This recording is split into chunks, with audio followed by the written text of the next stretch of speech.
နားတဲ့ပုဂ္ဂိုလ်များလည်းမှတ်ပြီးတော့ကိုချပြီးတော့ဟောကြားနေရပါတယ်ဟုတ်ပါလားအေးအဲ့ဒီလိုဟောပြီးတော့နေတဲ့အချိန်ပြီးတာလေဘုရားကအာရုဒုက္ခမှာအသက်တူကြောင်းလေးကိုရတော့ဘုရားဟောတော့တာဘယ်သူဝင်လာလဲဆိုတော့မန္တကြီးဝင်လာဗျာအဲ့ဒီမန္တကဘယ်သူလဲလို့ဆိုလို့ရှိရင်ပါပိမဝေရဝေရပါဠိမှာပါဠိလိုတော့ပါဠိမှာမြန်မာလိုပြန်တော့နိုင်ရုံမှာကြီးရုံမှာတဲ့တည်းတသိသားမပေါ်ဘူးလေဘုရားကလည်းဒုဒုလေးကိုပရိသတ်တွေအပိသတ်တွေကိုမမြင်အောင်သံဃာတော်တွေဒုဒုတွေသံဃာတော်တွေမမြင်အောင်အဘိဓမ္မာတော်ကြီးတဲ့ရဟန်းသားကြီးပါရမမြင်ပါဘူးသူကသိသိလေးတဲ့တော့နတ်တွေကိုနတ်ဆိုတာဒီလေးပဲရှိရမမြင်အောင်ဘုရားကလည်းဖြစ်ပေါ်မှာဒီကြောက်ပေါ်မှာဒီတရားဟောပါတယ်လူတွေလူတွေကဟောတာအဘိဓမ္မာတော်ဒုက္ခနာကွန်ဒီယောသံဝတ္တတော်မူတာတိတဲ့ဘာဝနာတဲ့နတ်ဒီသာရတာရောဘိကိုဒီရားဒီတော့ဝတ္တကအောင်ဘိနောဒီအဲ့ဒီတရားသူတွေတရားကြီးမဟောပါနဲ့တဲ့သူကလျှောက်တာအဘိဓမ္မာဘိဒုဒုက္ခနာအဘိဓမ္မာဘယ်လိုဟောရလဲဆိုလို့ရှိတယ်လို့ရှင်ပြဟောတဲ့ကမှာလူတွေဒီတိုင်းထဲမှာညှိလို့ကြတာရှိတယ်လို့ဟောတယ်တော့လူတွေကအသက်ကိုရှိနေကြတယ်ဗျာသူစိတ်ထားတာတမျိုးဘုရားရှင်တင်တော့ဘုရားရှင်ရဲ့စိတ်ထားတမျိုးသူစိတ်ထားနဲ့ဘုရားရှင်စိတ်ထားတူတယ်လို့ဗျာသူကပါဠိမှာရုပ်မှလည်းသိရတယ်ဩဘုရားရှိတယ်လို့ရှိရင်ကုသိုလ်တွေပြုရမှာမဟုတ်ဘူးအသက်ကျိုးတဲ့ဆိုမှပြုရမှာကုသိုလ်တွေနောက်ကုသိုလ်လူသာသာဘာပြီးဆက်ရတော့လူလာနဲ့တာနိဗ္ဗာန်ကိုမျက်မှောက်ပြီးသွားကြမှာအဲ့ဒါဒီဘုရားကမကြိုက်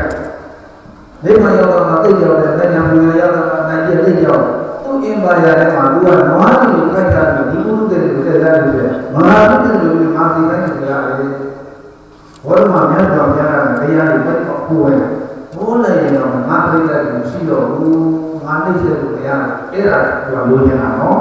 ဒါတော့သူ့ကိုသိတာမောရမောမှာဟောလို့ပါဠိမှာဘုရားပြိတ္တတွေပါဠိမှာဘာသာရတယ်ဟုတ်ကဲ့ပါဠိမှာတော့ရုပ်မှာလည်းသိတိုင်းမှာဘုရားတော်ဘုရားသိတာရုပ်မှာလည်းမကောင်းဘူးတဲ့အဲ့တော့ဘုရားဘယ်လိုဆိုလိုက်ကြဒီရမတော့ဒီနာမတော့ပဲဒါတော့ဘာလို့ဒီချာတက်တဲ့အပြည့်နဲ့ပြည့်စက်ကလေးငယ်လေးဒီနာတဲ့ဒုဆိုရကိုလာဒီဒီကမကြမ်းညမှာစဉ်းစားတဲ့တက္ကသိုလ်မတွေးတဲ့ကလေးငယ်လာလေ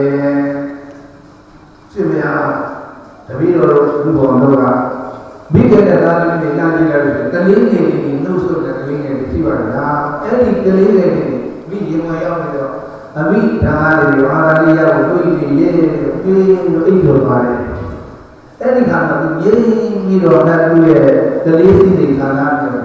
အဲ့ဒီလူတွေကိုဟောတဲ့အခါမှာသင်ကြားလို့မှာကလေးငယ်တွေကိုနေဖို့ကဟောတယ်ဟောဖို့ပြီးပါတဲ့ပြီးတာဟုတ်ကဲ့လားဒီလိုကလေးငယ်တွေကိုပြောလို့နေလို့ရအောင်ကလေးငယ်တွေပြင်လို့ကလေးငယ်တွေသူကနိုးရတဲ့တက်တဲ့ကလေးငယ်တွေနတ်စီလေးကမချမ်းမြတ်မသင်္ကပ္ပတာမတွေ့တဲ့ကလေးငယ်သူသားလေးသူ့ဘော်ဒီတော့ယောက်ျားကောင်းပေါ်ပုဂ္ဂိုလ်တော်ဒီစလေးရအသက်တူစီထိုးတယ်ကိုမရှိမတွေ့တဲ့လေးကိုရေးပြီးစိတ်ဆင်းရဲတဲ့အမြဲတမ်းသိကြတာဒီကလေးဘာမှသိစေဘူးလူတိုင်းနာသာရပြီးတော့သူ့ချင်တာရပြီးတော့သူ့ဆိုရင်သူရပြီးတော့လူကစားရင်တော့ဆိုရင်တော့ရပြီးတော့အဲ့ဒီလူနေတဲ့ခါမှာမေ့ပြီးတော့နေလိုက်လို့ပြောတာနိုင်ကြီးရဟုတ်ကဲ့သူ့လူကသူ့ကြင်ပါရင်သူ့ကြံကြအဲ့လိုများလာအဲ့လိုမျိုးပါတယ်ခြေကြီးတဲ့ကလေးလိုမှဆက်ပြောတာဒါနာပြုတဲ့ဒီလိုမျိုးဘောင်းနာပေါင်းများရဲ့ဘုရားတဲ့အဲ့လိုကလေးငယ်လေးဆိုကလေးငယ်လိုနေကုသိုလ်ရပါလားမလားမရဘူးတိနာအဲ့ဒီကဘုရားကိုလမ်းလွှဲပြီးလူလေးပွာလာပြီးတော့နှစ်ခုညာလေးရှင်ဗျာကလေးငယ်လေးပြုပြီးတော့ဟောလိုက်တာမှာအတော်ဟုတ်တယ်မှာဟုတ်ကဲ့ဟောဒါလေးလည်းပြောဘုရားပြောတာဟောဒီတဲ့မဲ့ကလေးမန္တကြီးရဲ့တရားကိုတိုက်တဲ့ခါမှလည်းပါပါတယ်ဟုတ်လားဘုရားတရားပြည့်တရားဒီပဲတဲ့သူကပွားမထိုင်မပါနဲ့ဘုရားဘာကြောင့်ဉာဏ်ရုံလုပ်ပြတာဒီဘဝရလာတဲ့ကွာကိုယ်ပိုင်တဲ့ဥစ္စာမဟုတ်ဘူးလေ ဟုတ်ကဲ့လားကိုယ်ကညာမဖြစ်နေတဲ့ဘဝရတယ်ဘဝလမ်းတင်ကြီးရနေရတာကိုကိုယ်တခုမှမလားဦးလေးကြီးလေးအသက်ကြီးလေးဒုက္ခပေးနေတဲ့ခန္ဓာကြီးဟုတ်ကဲ့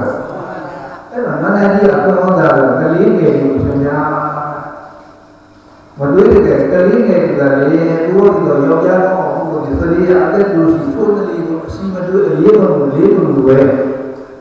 စိတ်ဆင်းရဲတဲ့နေကင်းကကြည်ကြရတယ်စိတ်ဆင်းရဲတဲ့ကလေးငယ်လေးကိုနေအောင်ရှင်များဟောတဲ့အခါမှာမိုင်းတိုက်တာဘုရားလူဩဒီမနရဲ့အဘယ်ဒုက္ခတန်ခါလို့မကြောက်လူပုဂ္ဂိုလ်တွေမကြောက်ဘူးမနလျှောက်နေတယ်ဆိုတာပြိဿကြားရရဘုရားအဖေကြီးနဲ့ဘုရားအဲ့ဒီရဲ့ပရိသေဝိသနာနဲ့ဉာဏ်သာကြီးပါရင်သိတယ်အခြားသောပုဂ္ဂိုလ်တွေပုဂ္ဂိုလ်တွေမသိနိုင်ဘိညာဉ်ကြီးတွေဒါမှမဟုတ်ဘူးအဲ့လိုဘိညာဉ်ရတဲ့တော့အဘိညာဉ်ရပြီးတော့နာဂမင်းတို့အလိုလျော်ရမျက်စိကလည်းလိုလျော်မြင်လာတယ်ဆိုတော့ပရိသေဝိသနာနဲ့စက္ကုတဲ့တော့မျက်စိနဲ့နာနှစ်မျိုးလုံးကိုရပြီးတော့အဘိညာဉ်အဲ့လိုဘိညာဉ်ရတဲ့မှာဘာဝဇာတိထားလို့ဆိုအဲ့ဒီဉာဏ်သာကြီးနဲ့လည်းဒီလေဘုရားကြီးအဲ့ဒီမှာလူတွေဆိုရင်တရားမှမကြကြားတာတော့မလားမနေလားမနေလားအဲ့တော့သူဆောင်နေလို့ညတော့တာမီတေးပြီးတော့ဝိခံပြီးတော့နားနေပြောတာဖြစ်မလားအဲ့ဒီလူတွေရမှာပါစီပြီးတော့တလိငယ်ကိုပြင်နေလို့ရဟောလိုက်သားပါဘုရားလူလားဆရာတို့ကပြောပြပေးတာအနာကြီးဟုတ်ကဲ့အဲ့တော့ဘုရားလူတွေတော့ဘုရားမနဖယားလုံးကြတယ်ဟုတ်ကဲ့ကိုယ်ရာဘုရားဆုံးမှာမနတိယကလေးငယ်တွေရတယ်ကိုကလေးလေးတွေကြည့်ပြီးတော့ဟုတ်တယ်နော်အဲ့ဒီကလေးငယ်ကဘုရားဘာဘူးလို့ဘယ်သူကဘာပဲရှိတယ်ဘာမှမရှိတော့နောက်တစ်ခါရှိတဲ့ကလည်းမနောက်လည်းသူသားရတာဒီလိုအမေသူနဲ့လေးတဲ့ပြီးတော့ဒီကမိခင်ကတော့ဝတ်တာအာသာရိယမဲတောင်းတဲ့တော့ဒီမှာတော့မိခင်တော့သာသမီကိုအချစ်ပြီးတော့ဝတ်တာကြတယ်ဟုတ်ကဲ့လားကာမရဲ့သဘောတရားသာလေးဆိုရင်အာယောဇင်နဲ့ဒီလိုပြီးတော့ဒီသားလေးရဲ့အမှုရာလေးကိုကြည့်ပြီးတော့ဒါလေးကိုပဲတင်ရနေတာဒါတော့ကာနဲ့ပြောသမီးနဲ့ပြောဒီသားလေးကိုဒီနဲ့တို့လိုတွေးတယ်သူလေးနာလေးတွေးတယ်ဆိုရင်ငါသားလေးသာသမီရဲ့ဘုရားတော့ဒီမှာလေးကိုပြုပြီးတော့ပြုရကာမုန်နဲ့ပြောရဲဆိုတာအဲ့ဒါပေါ့ပဲအဲ့တော့ဒီတိုင်းတော့ဒီနဲ့ဆက်တယ်ငါသိဘာပြောအောင်လဲဆိုတော့ဒီတိုင်းနဲ့ဆိုရင်သူ့အနေနဲ့ဘုလိုလိုက်ကိုကြားနေငါပြဆက်ပြီးတော့ဟောပါပဲညတော့ငါသာတဲ့ဘုရားကြောင့်ဟောတယ်ဒီကမှာယုဒ္ဒနာနာဟိဒီဘောဒီတော့သရိယာဒီကတိတော်နတ်ဒီလောကအာရောဟောဒီခါကလည်းပြန်ပြီးတော့အဲ့ဒီမန္တကိုတတ်တာလို့ပြောရတယ်အတ္တမယုဒ္ဒနာနာဟိဒီဘောဒီတော့အတ္တဆိုတဲ့တော့မြတ်စွာဘုရားရင်းနှီးတဲ့လူအတုကတန်ဒူတယ်လို့ပြောမှာပဲခုလည်းအလိုနဲ့ပဲပြန်ပြီးတော့အဘမယုဒ္ဒနာနာဟိဒီဘောဒီတော့သရိယာဒိတာပြောတာနဲ့ဒီလိုသာအောင်ဘာပြီးမှရုပ်မှလာတော့ဟဲ့မန္တကြီးသူ့မြတ်စွာဘုရားတန်ခါတော်တွေလည်းကြားဘာပြီးမှရုပ်မှလာတော့ဝိတ္တဝိသုလို့ရှိရင်ပရိသတ်ပြီးတော့ခြေလက်ချပြီးတော့တန်ခါတော်တွေလည်းကြားဒီမန္တကြီးလည်းကြားမနုဿာနာလောကဆိုတော့ဘုရားတို့အာယုပတ္တိဒီကအဘအနေနဲ့အမြင့်နဲ့ဒုရောနာပါပဲအဘခုခေတ်လူများတွေ့တင်ကြတာဖြစ်တတ်တဲ့လူလာပါပဲလူရဲ့ကာမတဏ၄တော့ဘုရားကမနာ၃တော့ပတ္တဝါ၅တော့ဘုရားမြတ်စွာဘုရားကတော့ဒီဘုရားမြတ်သာနာလေးကမတူဘူးလားလူရဲ့ဒီလိုတော့အဲ့တော့ဒီလူရဲ့ခြေကြီးတွေကဘယ်လိုလာပြီးတော့ယောက်ျားပေါင်းမိန်းမပေါင်းလို့ဆိုရဲလူသားတွေစိတ်ထားဘယ်လိုပြောမှမလဲဆိုရင်သူတို့ရောယောက်ျားပေါင်းကိုဘုရားမှာပုဂ္ဂိုလ်မြတ်ဒီတရားတဲ့ဆိုတာလူကြီးတော်အသက်ဆိုတာလူကြီးတော်ခါခါပဲနဲ့ပြေရာကြီးညသောဗျာတူတဲ့ကြောင့်ပါဗျာ အာရိတာတိတော်ရဲ့တော့မဆောင်တာဘုရားမှာပြီးတော့ခံတော့သူဝါရီရတဲ့သူကိစ္စကိုဘုရားမင်းတော့ပြုတာကိုပြုလေရတဲ့သူအိမ်မှာပြီးတော့အဲ့ဒါကဘုရားလည်းတို့မဲ့တာလေလူတွေတော့ဘောကိုပြီးတော့နေတယ်ဆိုရင်အရေးကြီးလို့ဒီကောင်းကလောကရဲ့မိကိုငြိမ်းရအောင်ကြီးမငြိမ်းနိုင်ရင်ဘုရားကြားပြီးမှပါပြောတယ်ဒီမလဲဒီဘက်ကိုကြည့်တော့လေဘာမှမလုပ်နိုင်တော့ဘောပြီးတော့အဲ့ဒါတော့ဘုရားလေးရေးကြည့်မှာဘောမှာပြီးရေးမှာပဲဘောမှာအဲ့တော့ရေးကြည့်တာဘုရားလေးရတယ်လို့ကုသိုလ်တွေများများပြုရကုသိုလ်တွေများများပြုတာဒီလိုပြောတာနော်ဘောမှာပြီးဘောမှာမွေးတော်သူမှာလို့ဒါလေဒီလိုတော့ကြတော့ဘုရားဒီစရိယအသက်တူသတိပြုတဲ့ဖြစ်တယ်လည်းဆင်းရဲတယ်လို့လုပ်ရအောင်ညပါဒီလိုသာပဲခန္ဓာ၅ပါးဖြစ်တဲ့ဝါဒီစေနာကိုပြုတာအထုကြပေါ်ရ၏ဟောဘုရားပြုလို့ခြင်းတဲ့ဒီရာတိတော့ဘောမိလောက်တဲ့ပုဂ္ဂိုလ်ကြီးအရေးကြီးကောင်းမိကိုရေးတော့ပြုလို့တယ်လို့မိမိတို့ရဲ့ခန္ဓာ၅ပါးယုံနာတရားအာလုဘောကမာရီဒီနေ့နဲ့တနာတွေပြုလို့ပဲအဲ့လိုလူရဲ့နေရာလေးမှာအမှုလေးကိုပါပြီးတော့အောင်ဒီလိုနေရာလေးမှာဝင်ပြီးတာလေးလူဘုံတန်းကိုလေးဘုန်းကြီးတင်ပြရတယ်။တော်တော်လေးကဒီကမှာလေးဖွဲ့စည်းနေကြတဲ့ဖွဲ့စည်းတွေကအလုံးတော့ဒီကာလမှာတော့လူဝကြီးဒီမှာနေကြပြီးတော့ဘုန်းကြီးကိုပြည့်စုံကိုမြင်ပါတယ်။အဲ့လိုနေတဲ့ကမှာငါလူတော့လည်းငါကတိကဖြစ်ပြီးဒီလိုများတော့အောင်ပြီ။ဟုတ်ကဲ့လား။ညာဖြစ်စေခြင်းဝေဒနာညာမပေါ့။ငါဆိုတဲ့ညာတက်တာညာခန္ဓာသားရဲ့လို့ခန္ဓာသားရဲ့ခန္ဓာကိုညာတက်ပြီးတော့ရုပ်နဲ့နာမရှိရမှာလားဒီအဲ့ဒါလေးကိုရုပ်တွေလို့လည်းသူကဘုရားလေရုပ်နဲ့နာလူဝိပ္ပစ္စည်းတွေကလည်းဒါနပါကရုပ်တွေနာမရှိဘူးလူဘုရားလူရဲ့ဒီကာမရိယရဲ့ယုံနာတော့လူကဘုရားရဲ့ယုံနာတော့ဟောဒီလိုနေကြတော့ပြေတာကရုပ်တရားလေးရုပ်နဲ့နာမှာလည်းပါလေလားအဲ့လိုပြီးတော့ရုပ်နာနဲ့တို့ပြီးတော့ပြီးအဲ့ဒါပညာနဲ့သိရပေါ်တဲ့ကမညာဘုရားကြည့်နေနိုင်တဲ့အလုံးစုံဆိုတာမြတ်တော်အလိုဟုတ်ကဲ့အေးအဲ့လိုပြီးတော့လေအဲ့တော့လက်တော်ဣမေဓမ္မာသယဓမ္မာဝရဓမ္မာအနိစ္စဝကဣမေဓမ္မာ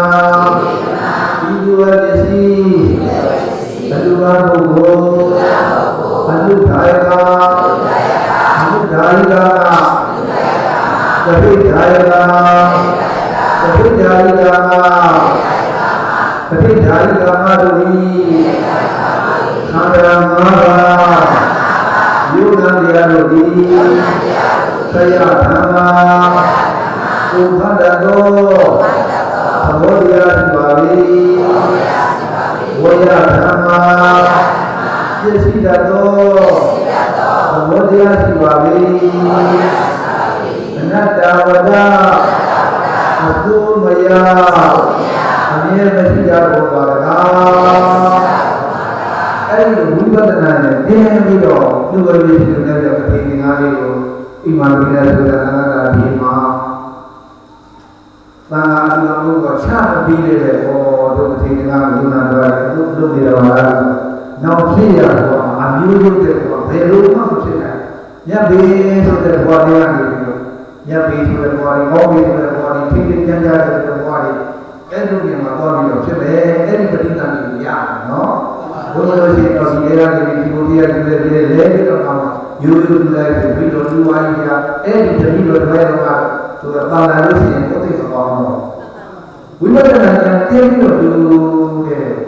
အဲ့လိုဟာယူတာလို့ရှိရင်ဘယ်ရတော့မှစီကြီးများကြီးများတယ်ဖြစ်တယ်အားမသိဘူးအဲ့လို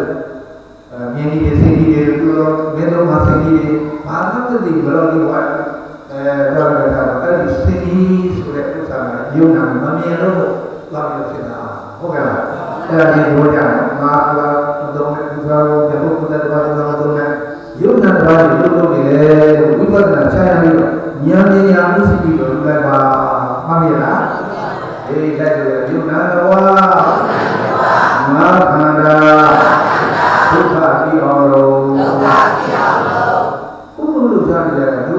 ချို့ကကိုလို့ရတာလေးကိုပဲချမ်းသာတယ်လို့ထင်တာဟုတ်ဘူးနော်ဒုက္ခတွေယုံတဲ့ဒုက္ခပဲနာမည်ဒုက္ခယုံနာနဝမဟာခန္ဓာဒုက္ခပြီးအောင်ဒုက္ခပြီးနေဒုက္ခပြီးခြင်းရှင်းမဲ့ခြင်းတွင်တွင်ပွားများသို့မဂ္ဂင်7ပါးဟောတဲ့ကအာလောဓမ္မလေးတွေမှာဒီမှာမဂ္ဂင်7ပါးတွေလုံးလုံးပြီးတော့ပွားပြီးလို့ရှိရင်မဂ္ဂင်လုံးကိုလုံးပြီးလို့ရှိရင်ဒုက္ခနဲ့ရှင်းမဲ့ခြင်းတွင်တွင်ပွားများသို့အဲ့ဒီတရားအထုလည်းအဲ့ဒီမဂ္ဂင်လုံးဆိုတာတမာဒိဋ္ဌိဆိုတာပေါ်လာနေတယ်တမာသင်္ကပ္ပဆိုတာပေါ်လာနေတယ်တမာဒီမောဒီကနာမည်ကိုရှားရမလို့တော့ဘူးလို့သိတာလေးနဲ့ဟုတ်ကဲ့ဒုက္ခသမုဒယချုပ်ရင်းမှာရောက်ရနိဗ္ဗာန်ဟောဒုက္ခဆိုဆင်းရဲခန္ဓာဝဒုက္ခတွေသိလာပြီတွေ့တာဖြစ်တဲ့လူတွေတတ်တဲ့ဆိုတဲ့လောဘမှုတွေအောင်သိလာတယ်အဲ့ဒီနဲ့ဒုက္ခမှသိလာလို့ဆိုရင်အဲ့ဒီတရားနိဗ္ဗာန်မပြီးပြီးတာနော်ဒုက္ခသမုဒယချုပ်ရင်းမှာဒီနှစ်ခုချုပ်ရင်းသွားလို့ရှိရင်နိဗ္ဗာန်ကိုမသွားပြီဟုတ်ကဲ့သမာဓိသမာဓိကတော့ပညာမဲ့တယ်ဆိုအဲ့ဒီနှစ်မျိုးပဲဘုရားသမာဓိသမာဓိကဝိပ္ပိသမာသမာသမာသမာအာဇီဝသမာဓိတွေကတော့ပညာမဲ့တယ်သမာဝေဒသမာသမာဓိဆိုတော့ဒီကနေ့သမာဓိပညာသမာဝေဒသမာဓိသမာသမာဓိသမာဓိနဲ့ဒီတာသမာဓိပညာမဲ့တယ်တော့မှဒီတော့ပဲရှိတယ်အဲ့ဒီလုံးတွေတော့လို့ရှိရင်ဟောလူတန်းရမယ်ပြီးတာအားလုံးဖွဲ့စည်းရေးဖွဲ့စည်းတာလည်းဟာလေနောက်စီတော့အဒီသားလေးလှလို့ရှိရင်တော့မာနတွေလို့လုံးနေမာနတက်နေနည်းနည်းမှပူလိုက်နေမာနခံရလို့ရှိရင်အပေါင်းနဲ့တရားပေါင်းတာမပေါင်းတဲ့တရားအကျိုးပြရတယ်နှမျိုးလုံးနော်လူရအောင်လို့သိပြရမှာကိုဟာကိုမာကိုကြီးကိုမောင်နှမတွေပေါင်းပြီးတော့ဘုရားတောင်းလည်းရှိပါတယ်ဒီလိုတွေတော့ဘုရားကိုဘုရားဓမ္မတွေနားလည်မယ်အဲ့လိုနားမဖြစ်ရပါဘူးဘယ်တော့မှအောက်ကြတယ်ဘောတယ်ရောက်မယ်ခန္ဓာရမယ်နော်အေးအဲ့ဒီလိုခန္ဓာကဉာဏ်ဖြစ်ပြီးယုံနာမှာကိုပြီးတော့အားအားလည်းပါမနုဿာနာလူတို့အာယုတ္တန်မိစ္ဆုတာတေနေကုသနာတော်နဲ့စိတ်နာမောမနိဒာမောလို့ရတတ်တော်ဒီနတ်ဒီပိုင်းဒီပိုင်းမရှိနိုင်ပါဘူးခုနကဖြစ်ရတဲ့ချုံပြောနေပါတယ်သင်မျိုးဆိုတော့လည်းလာတာဘို့မြင်လည်းမမြင်ရပါဘူး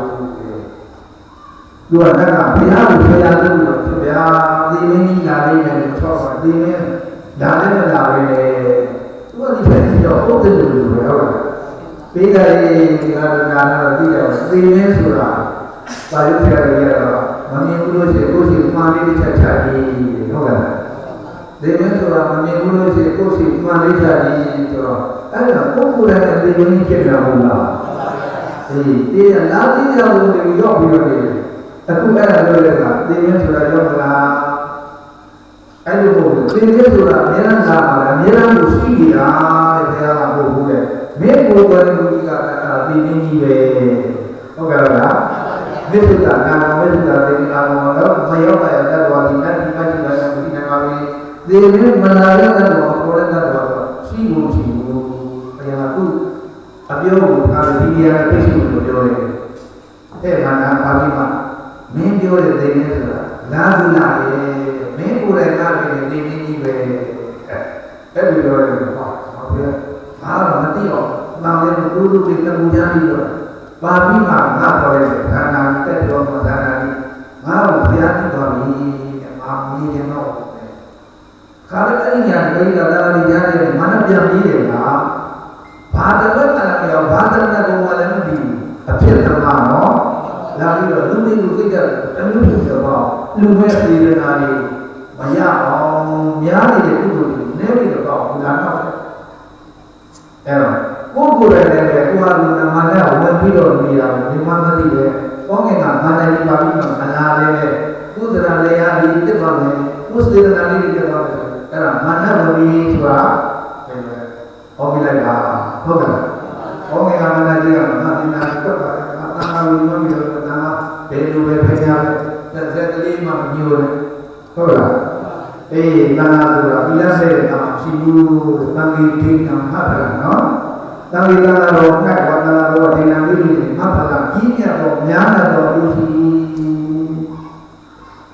တန်ခီဒိဋ္ဌံလည်းသံဃောတော်ဟိတတာတော့တန်ခီစိတ်ဓာတ်လည်းတန်ခီတန်ခါနဲ့စိတ်ဓာတ်စိတ်ကိုသာရိထကြီးကျူကြဖို့တော့ဘုရားကြီးကိုယ်ကြီးဘုရားကြီးကိုယ်ကြီးသာရိလေးအဘောဓကာရနာတော်လည်းပါတယ်ကိုယ်တန်ခါလေးအဲ့ဒါသံဃိကတန်ခါအဲ့ဒီတန်ခါတော်ဆိုတာပါတယ်ဘယ်လိုသိတော့လဲတန်ခါတော်ဟိတတာတော့တန်ခါတန်ခါတော်ဒီတော့အာမတော်ဟိတတာတော့အကျိုးစီးပွားကိုရဆောင်ပြီးတော့ပေးနေကြပါပြီတဲ့ဟုတ်တယ်ဘုရားမရှိတော့ဘူးဘုရားမရှိတော့ဘုရားကာလတွေအတ္တတာကငါတော့မြင်မှတ်တာဆောက်တော့ကိုယ်ရပြပြောရပြလူရတဲ့လေးမှာလို့ဌာနသုံးပါးကိုမင်းတို့ဒီကရာတွေကိုဖောင်းတယ်ကြောင့်ဒီလူပြီးတော့နေတဲ့ကိုသူတို့ရောက်ဖို့ကြာတန်တော်တန်တော်ဒီတော့အမှငါတို့ရဲ့ဣဒ္ဓကာတော့အကျိုးစီးပွားကိုလက်ဆောင်ပြီးပြီးနေတယ်ပဲတန်တော်ဒီလို့ဒီယူလိုက်ပါဟုတ်ကဲ့လားဘုရားကဘုရားဒီကိုလည်းရောတာရတာတော့မြတ်တယ်ပေါ့ဘုရားကလည်းဘုရားကဘုရားကလည်းသာမေသာတန်တိတောတန်တော်တော်ဣဒ္ဓကာရောဘုရားကလည်းသာမေသာဘုရားနဲ့တော်တန်တော်ရဲ့စိတ်ကိုအမြဲတမ်းကြည့်လို့ပြီးတော့နေတာဟောအဲ့ဒါသံဃာကိုအာရုံနဲ့ပြီးတော့ခေါ်တယ်လို့ပြောတာလို့ဆိုတာလေဒါလည်းဘုန်းကြီးပြောဖို့တယ်နော်အေးအဲ့လိုသံဃာဆိုတော့ဘုရားကြီးပဲဘုရားကိုကြည့်ရတာသံဃာကြီးဘုရားဘုရားပြီးလိုက်တော့သူတို့ပြီးရလို့ရှိဘုရားကိုတော့သိနေရတာသံဃာကြီးတရားတော်ကိုနားရတာသံဃာကြီးဘုရားကတော့သူ့တော့ဟောလို့ဘာမှတည်းအခါတော်များပညာနာဒုံမီကိစ္စမှာတော့အခါတော်တတ်တာကငါတရားကဟောယူတာဟောတယ်ကြားတဲ့လူကကိုယ်ကိုယ်ကျင့်ညာဟောအနာတော်လေးတွေအားခဲ့တာဟုတ်ကဲ့မင်းတို့ကကိုယ်တိုင်ကိုယ်ရသူ့ဘာတမ်းမတော့မှတော့ပေါ့တယ်လို့မင်းတို့လုံးကငါတရားကဟောယူတာဟောနိုင်တဲ့အခါတော်တတ်တာအဲ့ဒါကဘုရားတို့တဲ့အခါတော်ဟောယူတာဟောနိုင်ကြပြီဟုတ်ကဲ့ဒီကနေ့ကသက်တော်ရှိတဲ့ဒီမှာသာဝရီတဏှာတော်များပြန်ရဲ့အေးဒါတော့တဏှာတော်မှာတဏှာရဲ့အသက်ပဲဒီတဏှာတော်ချမ်းသာတော်ဘုရားနာကြီးဒီတမ်းမှာဒီတဏှာဒီမှာသာသာပြီးကိုရတဲ့အမှုတော်ကမှဒီလူပါနဲ့ပါနောက်တော့မညာဘုရားလေးပေါ်ချမ်းသာဒါရမှာပဲတဏှာကိုကြီးဖြစ်ပြီးတော့လူပါတမ်းမှာဟုတ်ကဲ့အေးမတင်တဲ့ဘုရားတော်ကဒီတမ်းလေးချပေးတယ်ဆိုလိုက်တာလူကတဲ့ဟာရှိတာပြောတာမနဲ့ရောလူလည်းရှိပါတယ်သူလည်းလူပြောပါတယ်အသက်တူကဲ့ရဲ့ဘူးပြောပြီးမတဲ့ဟော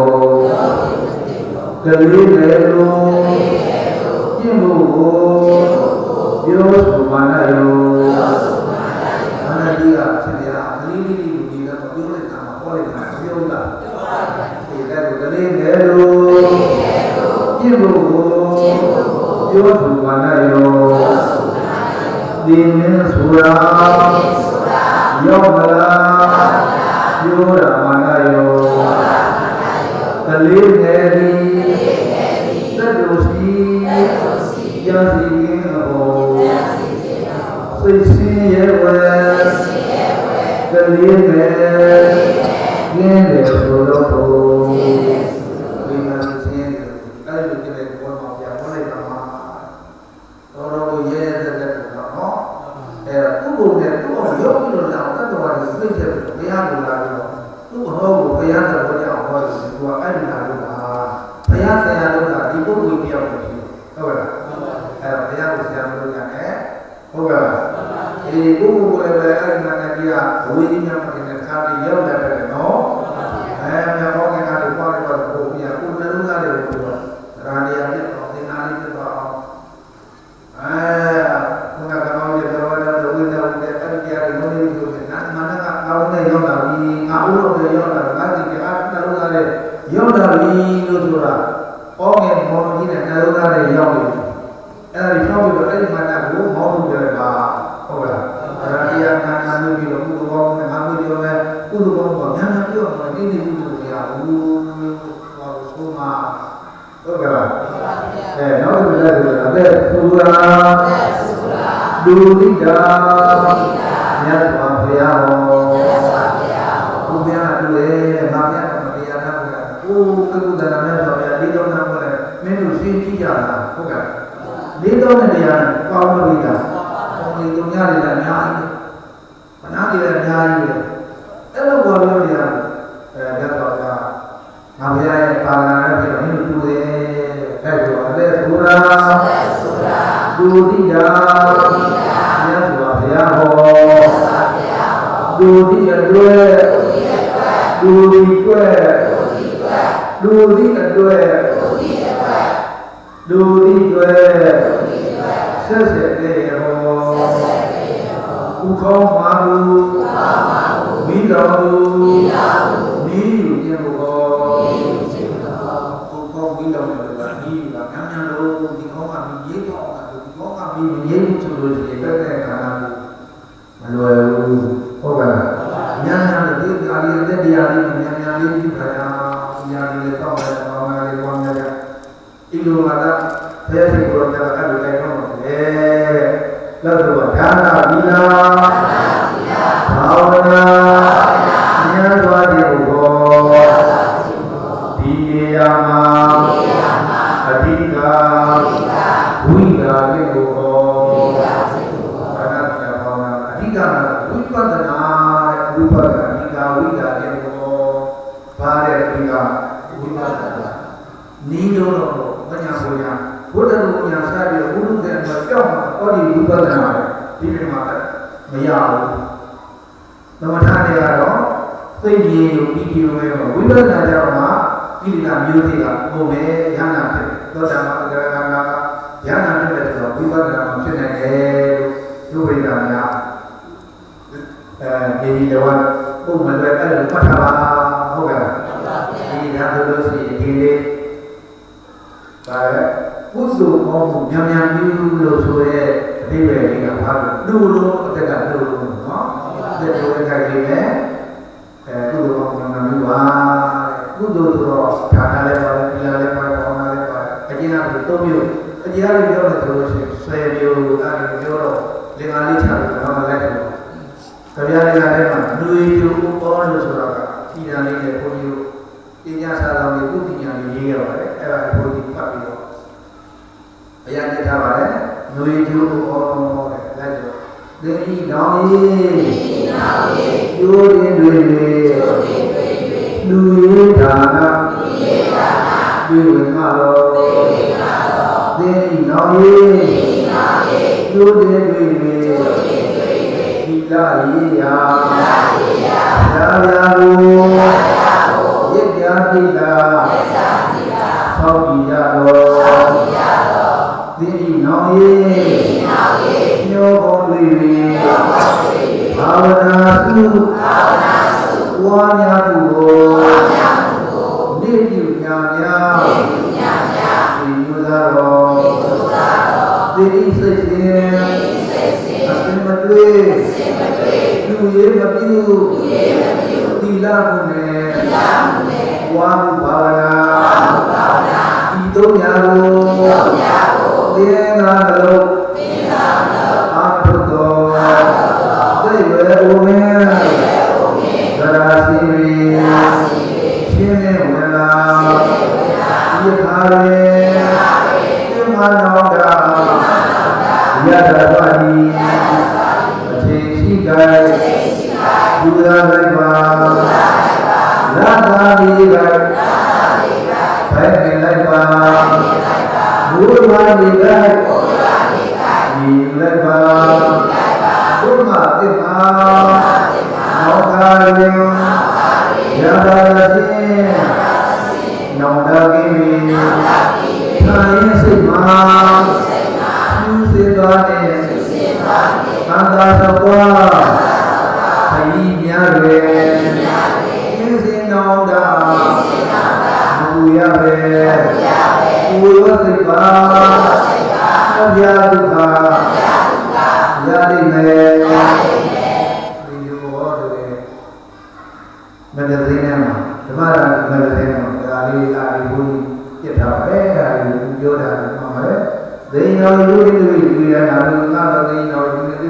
ya bela ida ni ni so di lo di no ye du ni di ba na du ko na mu di pi nya ga di ju da lo sai sai de se du ni mu di la ni wa mu ba na ni la de na lu ka lu do de ma no da ya da swa di ko ke ne ne ma ba du wi ni o ko yi wa ba ne de le ji da lo ma a ba di da ke bo di tuk da mi lo tati ya la ke ya lo du ma ke ne mu shi ro yaဟုတ်ကဲ့။အဲဒီကဗျာလေးကဘုရားပြည့်နေတယ်လို့ပဲ။အဘဒုနာလေဒီဒီဒီဒီကတော့ဘာမှဘာသာရေးလို့ရလို့ဒီနာမျိုးအမျိုးတော့လေရရုံနဲ့ပူဇော်တာဒီရှင်းနေမလားဒီကမင်းဒီမှာတော့ရတာဆိုရင်အချင်းစီကဒီလိုလေဘာလို့လဲကရေးလိုက်ပါနေလူနေရသဝနာမှာဒီလိုကသဝနာမရဘုရားတွေသဝနာမရဘုရားပြောတဲ့အချိန်တက်ရှိနေတဲ့အချိန်ကလေးကအချိန်ကြီးကလုံးဝလိုက်တဲ့ဒါလေးဒုမာဒီမနောဝရတန်တန္တရာရှိ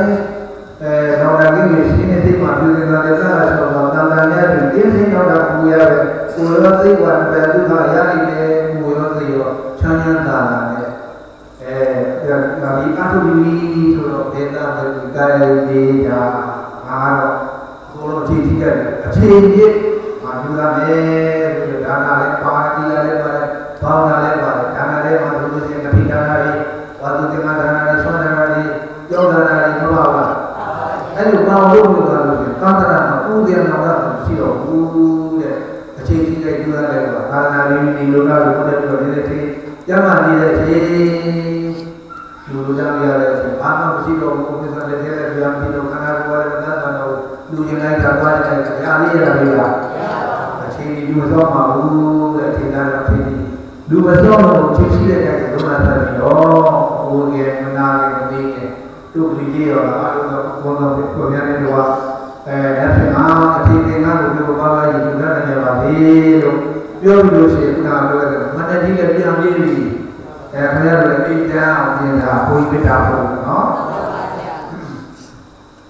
ဒုက္ခဝန္တသတိဒုက္ခပြေပါသတိရဒုက္ခပတ္တသတိဒုက္ခဝန္တသတိပါဏိနော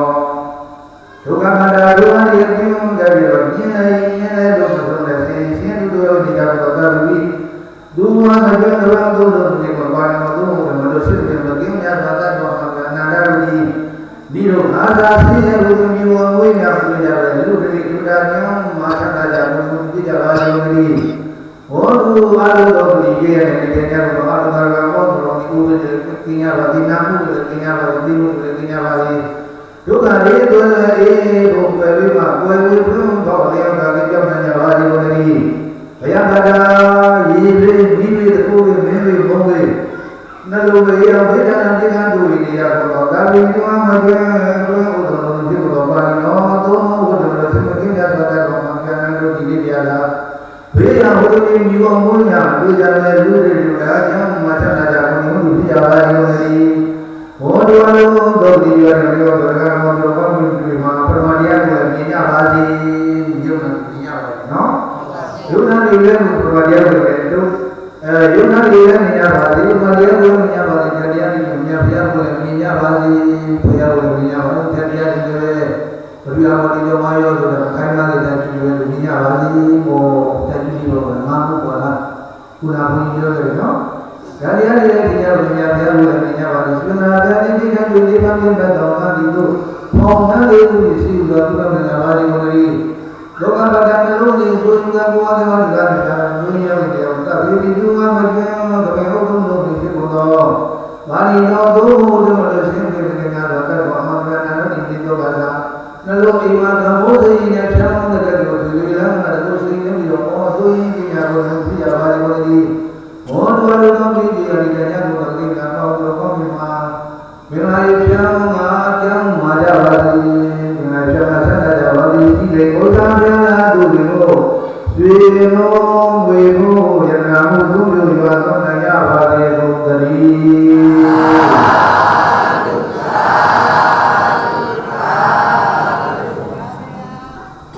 ဒီလက်ချပါတော့တော့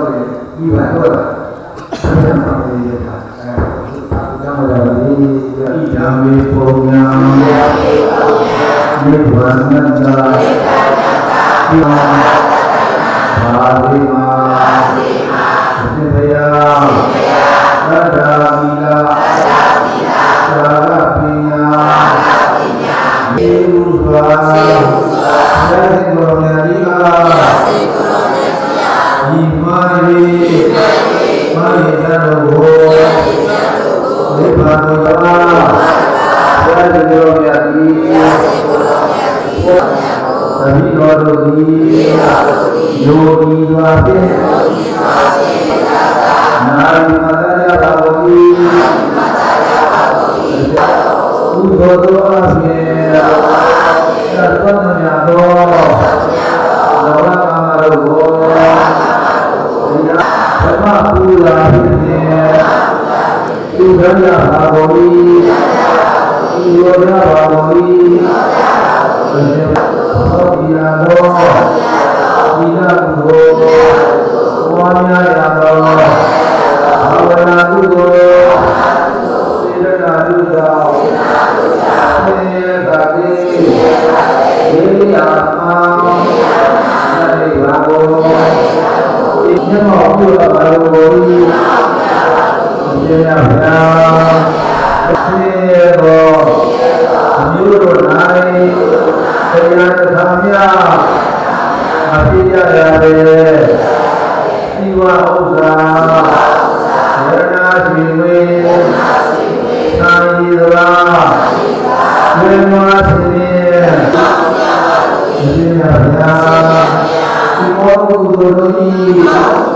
အဘုဘာကိုဘုရားညာနာညာနာတို့အရောဘုရားယောဂောသတ်လေးကိုလေးပွားနှစ်ဖက်ပြီးပါဘယ်တဲ့ရဘုသောအတ္တရီကိုယ်စိတ်နာပြကျောင်းပါကျောင်းသာဝါနာကြပြီပြပါရေဘုသော